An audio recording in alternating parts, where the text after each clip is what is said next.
The coffee cup was still spinning in the microwave when she said it. I'm going on a date tonight. Don't be jealous. The beeping never came.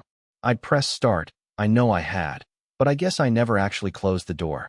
I was staring at her reflection in the glass, watching her adjust one earring like she hadn't just dropped a nuclear warhead on our Tuesday evening. I didn't say anything, not because I was in shock, but because I was still trying to understand the tone she used. Not angry, not sarcastic, just casual, like she was telling me she ordered dessert after lunch. Her name doesn't matter. Neither does mine, honestly. What matters is the silence that followed, the kind that makes refrigerators hum louder and your heartbeat starts sounding like footsteps. I asked, eventually, what kind of date? She pulled on her jacket. Drinks. Just drinks. Who? You don't know him. Then she smiled, but not the kind of smile you give your husband. It was the kind of smile a magician gives before pulling something out of your ear. It was rehearsed. I leaned back against the counter and almost knocked over the mail stack. Credit card offers. Grocery coupons. Jury duty notice I'd been ignoring for 2 weeks. Everything suddenly felt flimsy. So this is a thing now? I asked. You just go on dates? I told you we were stuck, she said, slipping into her boots. I told you I needed to feel something again. And what? This guy, he's your spark. She tilted her head. Maybe, maybe not, but it's better than standing still. The microwave finally beeped. I didn't touch the coffee, didn't even look at it. Instead, I said something I didn't plan, and I didn't raise my voice. I didn't need to. I said, check your coat pocket before you go. She looked confused. Slowly, cautiously, she slid her hand into the left pocket of the jacket. She paused, then pulled it out. A small white envelope. Unsealed. Inside, a receipt. Dated 2 days ago. A boutique downtown.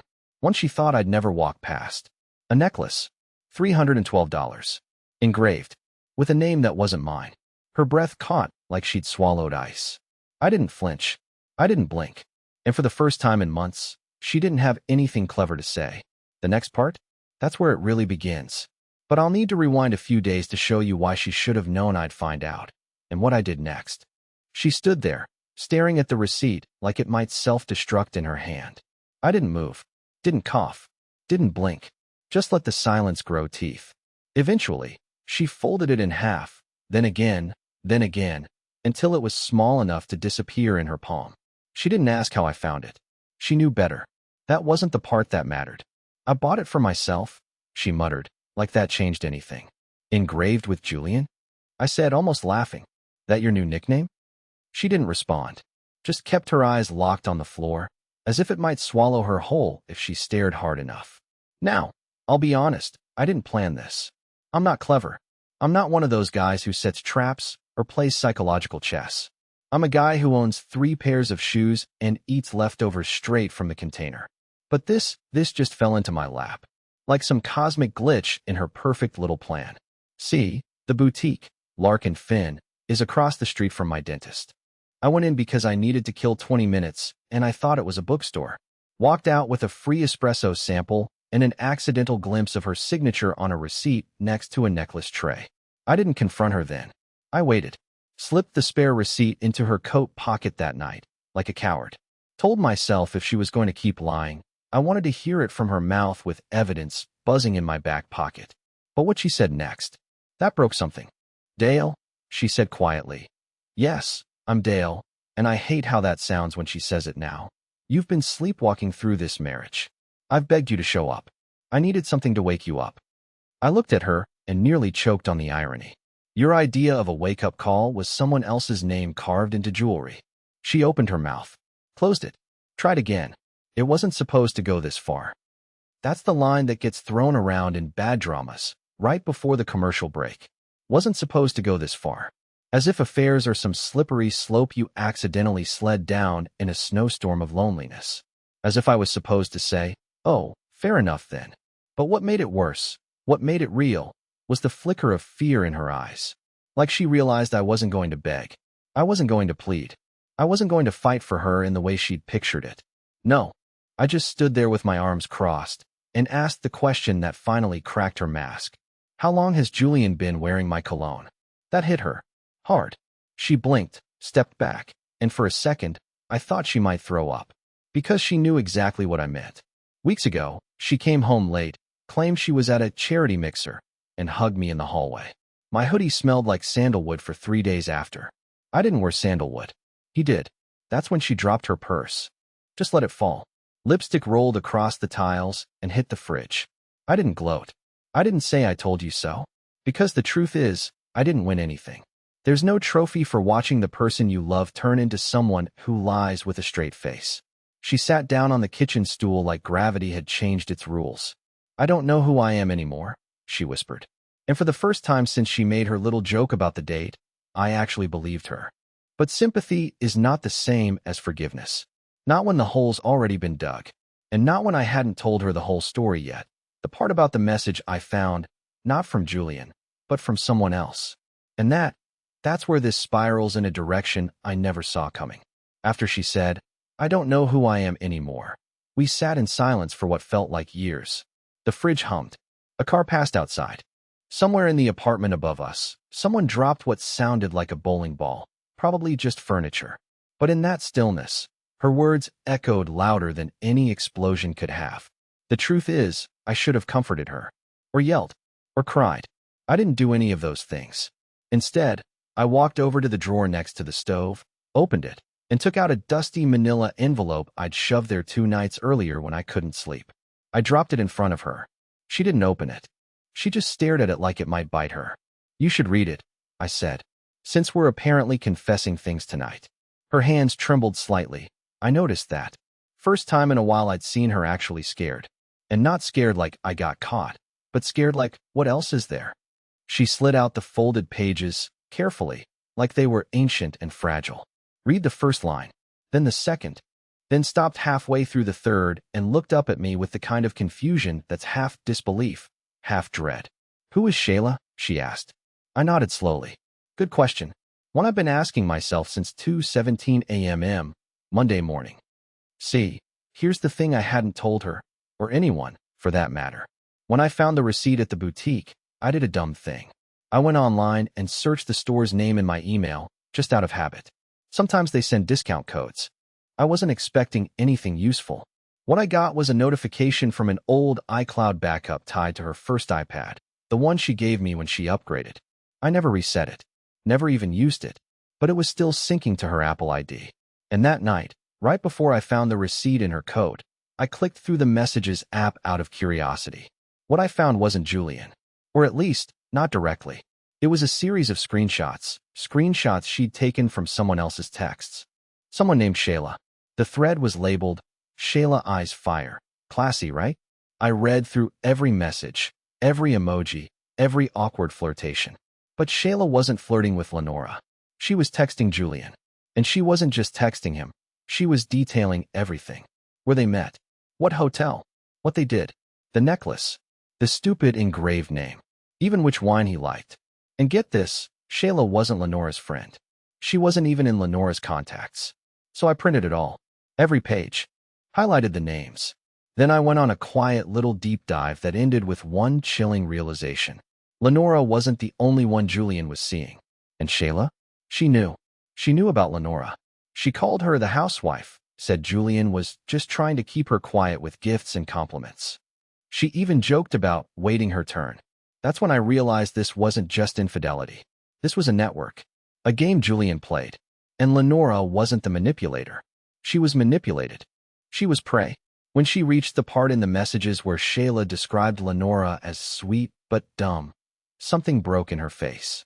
Her lip curled like she wanted to cry and throw up at the same time. He told me I was the only one, she whispered. Of course he did, I said. That's what predators do. She shook her head slowly, absorbing it. I thought I was choosing freedom. Choosing something different. I didn't realize I was just being passed around. I didn't respond. Not yet. I wanted her to sit with that. Then I asked her the question I'd been holding in the back of my throat since the microwave dinged. How long are you going to keep protecting a man who sees you as disposable? She didn't answer, but she didn't defend him either. And that was the beginning of something else. Not reconciliation, not revenge, something stranger. Because if you think this ends with a breakup or a dramatic confrontation, you're wrong. This is where we stopped being husband and wife and became something way more dangerous. That night didn't end with a slammed door or tears or one of us storming out. That would have been easier, cleaner. Instead, we sat across from each other at the kitchen table, sipping lukewarm coffee, the microwave light still flickering behind us like some kind of broken lighthouse. I watched her stare at the printouts, Shayla's messages, the receipts, everything, like she was trying to will the ink to change. "Tell me something," she said after nearly 10 minutes of silence. "Why didn't you confront me sooner?" I was honest.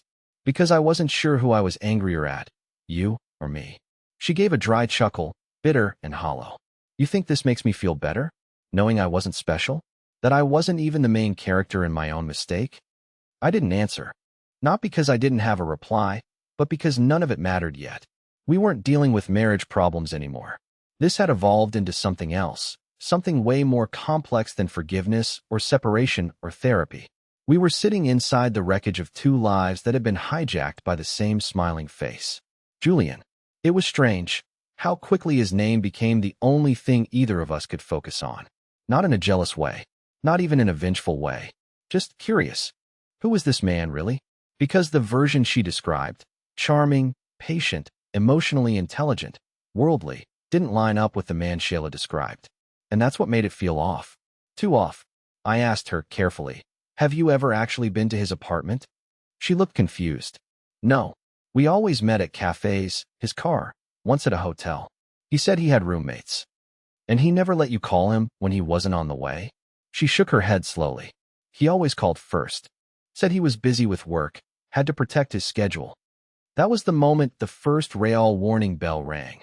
Not the emotional kind, but the logical one. Because now we were both realizing the same thing. Lenora hadn't been dating a man. She'd been following a script. One written for her. One someone else had probably followed, too. We started putting the pieces together that night. Cross-checking timelines. Locations. Messages. Names. By 2 a.m., we'd found something. Shayla's full name appeared once, barely visible in a text where she confirmed a Lyft driver. It was enough. Lenora looked her up on Instagram and froze. She already knew her face. Not from social media. Not from mutual friends. Not even from Julian. From pottery class. Week 2. Quiet girl. Sat in the corner. Never spoke unless spoken to. Wore a hoodie every time. Didn't make anything. Just sort of watched. Lenora remembered thinking she might have been a grad student doing research. Now we weren't so sure. We found the class photo. Group shot, taken by the instructor for his website. There was Shayla, right in the back, blurry but unmistakable. And right next to her, Julian. No smile. No posing. Just a hand resting lightly on her shoulder like they were already a team. Not lovers. Not even flirty. Just synchronized. That's when I asked the question I hadn't let myself think until that moment. What if this wasn't about you? She looked at me, brows furrowed. What if you weren't the mistake? What if you were the target? We didn't sleep. Instead, we pulled out every piece of digital history we could find. Old calendar entries, Uber rides, texts, Instagram likes. And what emerged was a map of intentionality. Repetition. Timing. He hadn't just bumped into her at a gallery. He'd been nearby for months. And Shayla? She was always just a few steps behind. Or ahead. Always close enough to see. We didn't say the word setup that night. Not yet.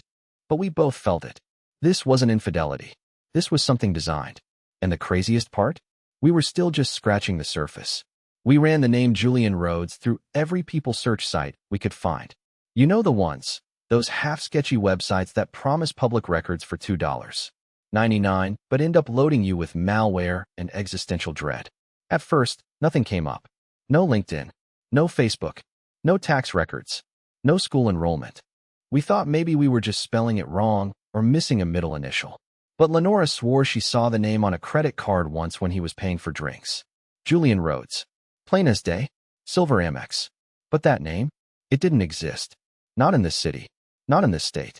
Not attached to any legitimate identity. What kind of man vanishes in plain sight? By 4:40 a.m., we'd hit a wall. Not just a dead end, but something that felt intentional. Like the trail was erased on purpose.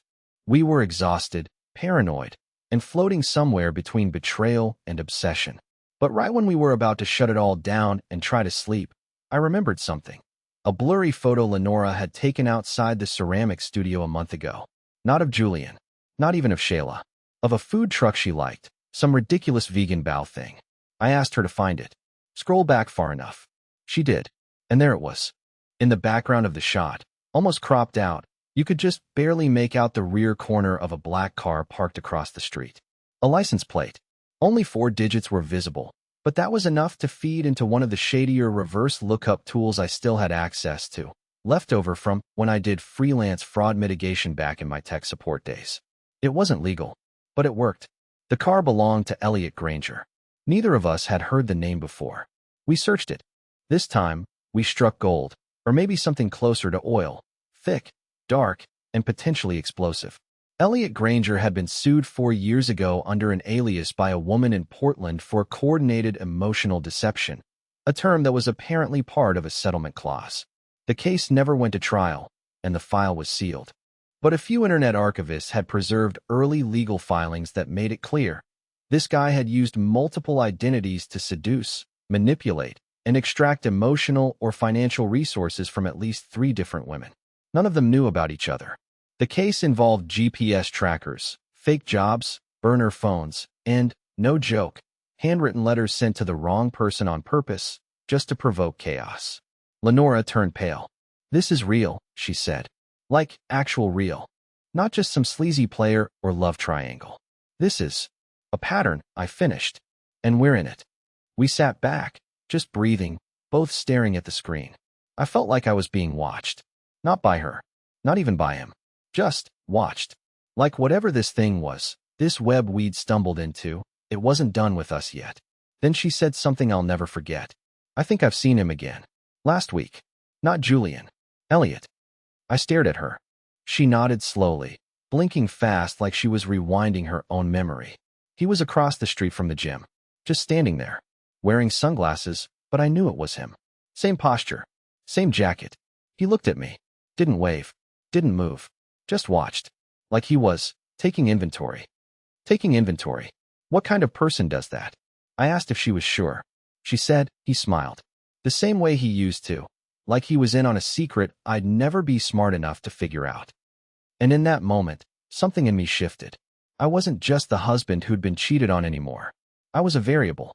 And variables get erased when they interfere with the formula. We were past infidelity, past betrayal. We were inside someone else's experiment. And the worst part? We still had no idea who was running it.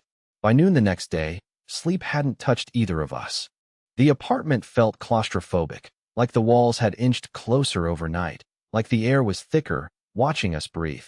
Lenora was pacing in the kitchen in one of my old sweaters, chewing her thumbnail like she used to back when she still worked in finance and hated every second of it.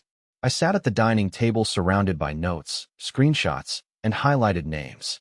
Our marriage had become a crime scene, and we were both suspects and victims at the same time. We kept circling back to the legal case against Elliot Granger, the man we now knew as Julian, the sealed one from Portland. Every path led there. That case was the first official time he'd been caught in the act, and even then, it never made it to court. No mugshots, no public statements, just a whisper trail of whispers and redactions. But one detail stood out. There had been 4 women listed in the early filings, for victims, but only 3 had given statements. The 4th name had been redacted in every available document. The reason? At the request of counsel and due to existing security concerns. Security concerns. That phrase echoed. It didn't sound like someone afraid of emotional backlash. It sounded like someone afraid of being found. We dug deeper, Reddit threads, old forums, side blogs, niche newsletters for women's advocacy groups. It took hours, and it cost us 2 burner accounts and a Tor browser, but eventually we found her. Or at least, what was left of her online presence. Her name was Amelia Ward. She used to be a behavioral analyst for a private security firm, ironically enough, based in San Francisco at the time of the case. The timeline lined up with everything. She was 32 when the case was opened, disappeared from public records in the middle of it, and had since scrubbed her LinkedIn, her Instagram, even her alumni listings. The only thing left? A 6-year-old blog post titled, "When Patterns Start to Think." It wasn't about romance. It wasn't even about Elliot. It was about synthetic personalities, people who build and wear social masks so convincingly, even they start to believe in them. She called it emotional code switching for power. The post was clinical, detached, but under the surface, it read like a warning. Like someone who'd lived through something she could never name publicly. And at the very bottom, in fine print, some people lie to protect themselves. Others lie because they know you'll forgive them. But the most dangerous ones? They lie just to see what you'll do. That's when I knew she was the fourth. Lenora and I sat in silence after reading it, the screen casting a cold glow across her face. She looked smaller somehow, like everything she thought she understood about her own story had just been rewritten by someone else's trauma. I want to talk to her, she said. I shook my head. She doesn't want to be found. That's the point. But Lenora wasn't listening anymore. She was already searching variations of Amelia's name, trying old emails, checking the Wayback Machine for archived bios. Something in her had clicked. Not revenge, not even fear.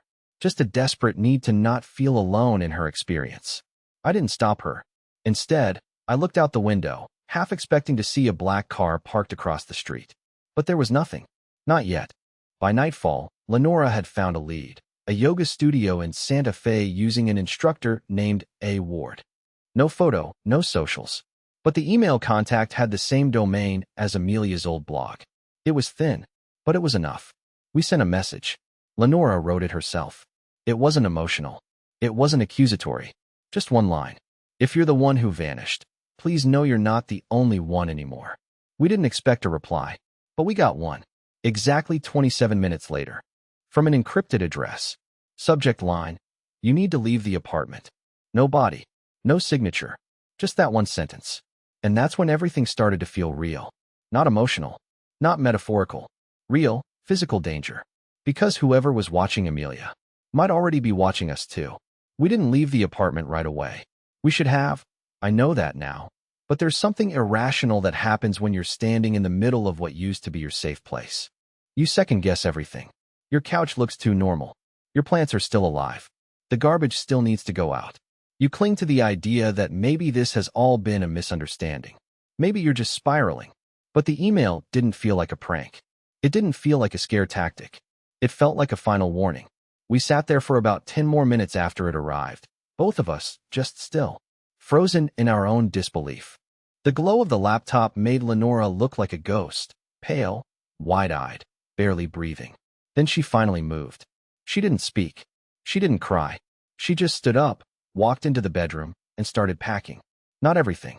Just what mattered. Laptop. External drive. A hoodie. 3 passports. I didn't even know she still had hers renewed. It wasn't panic. It was instinct. She wasn't thinking. She was reacting. I did the same. But slower. I still hadn't caught up emotionally. I was stuck on the phrase, you need to leave the apartment. Not watch out. Not be careful. Leave. That wasn't about risk. That was about certainty. We made it down the back stairwell with 2 duffel bags and my backpack. Left our phones. Wiped them first. Then left them powered off in the freezer, something I remembered reading in an old Reddit thread about anti-surveillance tricks. Paranoid? Maybe. But at this point, I didn't care how crazy it looked. We booked a rideshare under a burner alias, paid cash, told the driver we were visiting family in the suburbs, and that we'd be back in 2 days. Smiled like we meant it. Even tipped extra. By the time we checked into a cheap extended stay motel 20 miles away, I could finally feel my heartbeat again. Not because I was calm, but because the adrenaline was finally wearing off. And that's when the real terror hit. Because as we sat in that dingy motel room, one of those places with itchy comforters and TVs bolted to the dresser, I opened my laptop again. Just to see. Just to double check. And I saw something I hadn't noticed before. A sync error. My personal cloud storage, the one I hadn't touched in weeks, had activity logged from 2 hours earlier. One folder opened, then closed, then opened again. No downloads. No file changes. Just accessed. From our apartment's IP address. I hadn't opened that folder. Not ever on that machine. It was private. Buried. Contained documents from my first job, a few encrypted backups, and a scan of our original marriage license. Completely irrelevant to anything happening now. But someone had looked. And that someone had been inside our network. I turned to Lenora, heart thudding, and asked her something I should have asked weeks ago. Did you ever give him your Wi-Fi password? She blinked. No, never. He didn't even know where we lived, remember? But I was already shaking my head. Because I knew, deep in my gut, that wasn't true. Julian didn't need to ask. He'd been there. Not in some metaphorical, creepy way. Physically there. Maybe not while we were home. Maybe not when we were awake. But there. And the reason I was so sure? Because 2 weeks ago, I came home from work and thought the hallway rug looked slightly off. Just a few inches crooked. I assumed it had been the dog walker. We don't have a dog. Never did. I told myself I was being paranoid. I wasn't. Whoever Julian really was, he'd already breached the boundary. Already crossed into the places we told ourselves were sacred. And then, just as I was about to close the laptop, another email came in. From a second encrypted address. Different from Amelia's. No subject. No body. Just one attachment. A photo. Of our apartment door. Taken from the inside. No timestamp. No context. But the doormat we'd had custom-made last Christmas was there. So was the yellow umbrella Lenora always left leaning in the corner. The door was closed. The deadbolt was unlocked. And taped to the inside of the peephole, a single post-it note. One word written in clean, bold marker. Why? We didn't sleep that night. Not because we were scared anymore, but because something inside us had changed. Fear had turned into clarity. Paranoia had burned away into a kind of sharp, quiet defiance. The moment we saw that photo, our door, the inside view, the note with that one word, we understood something deeply unsettling, yet oddly freeing. This wasn't random. It was curated. He wasn't just playing with us. He was testing us, watching how far we'd go before we broke, seeing which one of us would walk out first, which of us would turn on the other. It was always a psychological game, just wrapped in the packaging of seduction and betrayal. But here's what he didn't expect. We stayed. We didn't run. We went back to the apartment the next morning. Not sneaking. Not creeping. We walked through the front entrance like we owned the building, because we did. I unlocked the door and stepped inside, half expecting the lights to flicker or for some masked figure to be sitting on the couch sipping tea. But there was no one. No traps. No sign of forced entry. No bugs. No cameras. Nothing. Just our apartment. Just us. But the note was still there. Still taped to the peephole, still bold in marker. Why? And for the first time in this entire spiraling nightmare, I smiled. Because I finally understood the question. He wasn't asking why we stayed. He was asking why we didn't collapse. Why we didn't destroy each other like all the others probably had. He thought this story would end in fire. In rage. In abandonment and shame and blame. But instead, Lenora and I, broken as we were, shaken and scraped raw, found something most people never do, especially not after infidelity. We found truth. Unvarnished, ugly, electric truth. We sat down at the kitchen table, the same one where she once joked about going on a date, and we didn't yell. We didn't apologize. We talked. Like two people no longer hiding from themselves, or from each other. She told me she'd felt invisible for over a year and didn't know how to say it without sounding ungrateful. I told her I'd been emotionally absent for longer than that and didn't know how to fix it. She told me Julian made her feel seen. I told her she never needed a stranger to see her. She needed me to wake up. And then we made a pact. Not to forget. Not to pretend. But to start over. Honestly, deliberately, and completely. We reported the incident. Quietly. Through the right channels. Turns out we weren't the first ones. Elliot Granger, or Julian, or whoever he really was, had built a twisted legacy of manipulation. But people like him always get arrogant. And they always leave a trail. It took months. Investigators followed the digital breadcrumbs we uncovered. Amelia helped. From a distance. She didn't want to be part of the story, but she gave them just enough. And eventually, he was caught. In Chicago. Under yet another name. Working as a life coach. If you can believe that. But it was enough. The paper trail. The witnesses. The patterns. This time, there were consequences. Lenora and I moved. Not out of fear. Out of choice. A smaller place. Fewer distractions. More sun. She paints now. I write. Not about pain, about clarity. About what happens when you don't let the worst thing define you. We still fight sometimes. We still flinch when the door creaks unexpectedly. But we're real now. No illusions. No roles. Just us. Stronger. Wiser. Undefeated. So to whoever needs to hear this, if you're in the middle of the storm, if everything feels fake and collapsing and humiliating, remember this. You're not broken. You're breaking through. And sometimes the scariest truth is what sets you free.